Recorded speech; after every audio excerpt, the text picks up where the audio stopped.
Hey guys, it's Vampire Mike from Sega CD Universe, and I wanted to just tell a quick story, but also put out a small community question. The question is, who is your favorite punk band?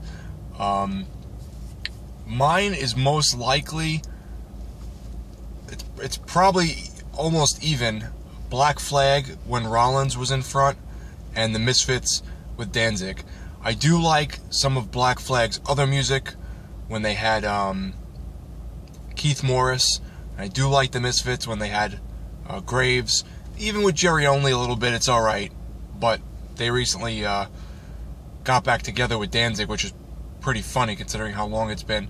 Anyhow, I was listening to Nervous Breakdown on the way home, and I started thinking about, it's a Black Flag song, I started thinking about a concert that I had went to. It must have been like my second or third concert. I don't think I had been to many. I've really never been to many. I'm not one for crowds.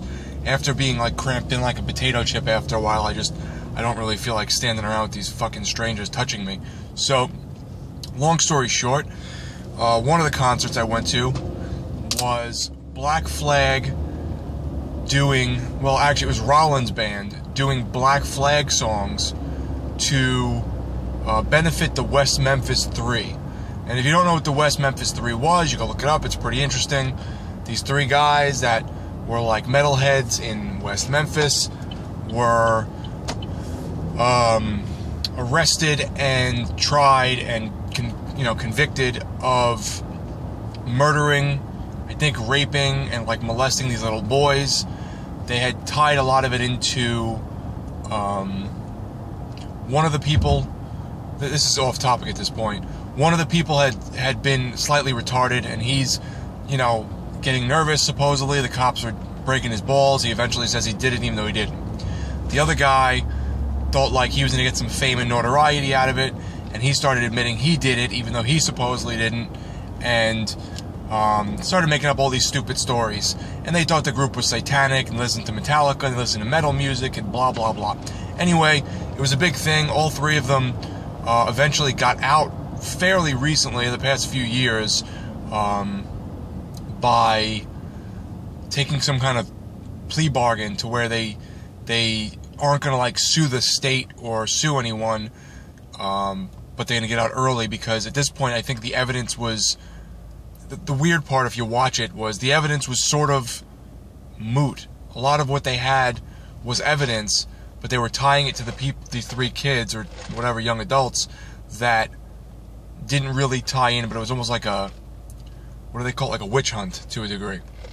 Anyway, fuck all that shit for now. Yeah, it's interesting and all, but, so, favorite punk bands. So, I go to see Rollins' band with this West Memphis 3 benefit show, really great show. Keith Morris comes out and does Nervous Breakdown. Didn't expect him to come. I didn't know, he was gonna show up. And a friend of mine who is a big drinker, I don't think he is anymore, he's a family man now, but gets really bombed at the show. He might have even been bombed before we got there, I don't really recall. And it's in Irving Plaza in New York City. And Irving Plaza, for those who don't know, is like a shoebox. It's pretty small, there's a bar in the back, kind of dingy.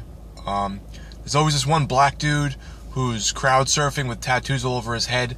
It's the same guy every time. He must live close by and just go to all these punk shows and whatever, and the crowd must know him, I guess. So my friend, who I don't want to name just in case he watches this, ends up making out with some random girl from the show.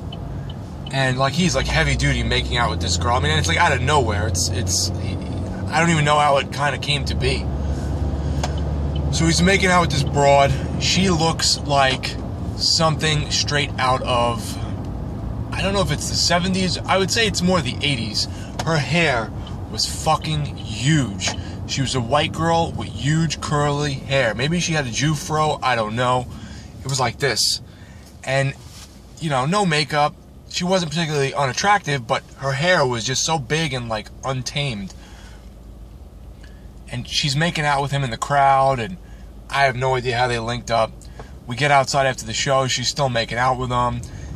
Now I'm standing there with her buddy, who's this, like, I think he was a black gay guy, and we're kind of like looking at each other like, are these people gonna wrap this up? Like, I want to get the fuck out of here. Finally, they stop kissing. They exchange phone numbers. He tells me later on that He tells me later on that they kept in touch over the years and had messed around on camera, and he had like video footage of doing things with her. She had come down from, I think, Jersey and visited him a couple times. But she was a complete fucking whack job. You could totally see, like, in her eyes, she was nuts. So that was one of my first concerts. And I don't even remember at this point. And I think my first concert ever, if I recall, was Rollins Band. And get the fuck out of the way. Holy shit. So, my first concert ever was Rollins Band. And I got to meet Henry Rollins really, really briefly after the show. But he was, I guess, getting bombarded with questions, and people were talking to him. So by the time I got to bullshit with him, he was kind of in a bad mood and, like, shushed everyone and, like, threw his hand up. What am I getting at with this? I don't know. These are some memories I have of concerts. I remember once during a Typo Negative concert, the only Typo Negative concert I went to, which was really good. I went alone, actually. For some reason, I had nobody to go with. So I took the train into the city and went by myself, again, Irving Plaza. And Peter Steele's drinking, he's got, like, wine all over his shirt, and he's fucking, like, putting wine bottles down on the floor and shit. And there's this couple from high school I recognized. I didn't know them personally, but I knew by face who they were. And these three Spanish guys come over and start grabbing this guy's girlfriend and just, like, putting their arms on her and, like, pulling her towards him, like, hey, what's going on, baby? You hanging out with us tonight?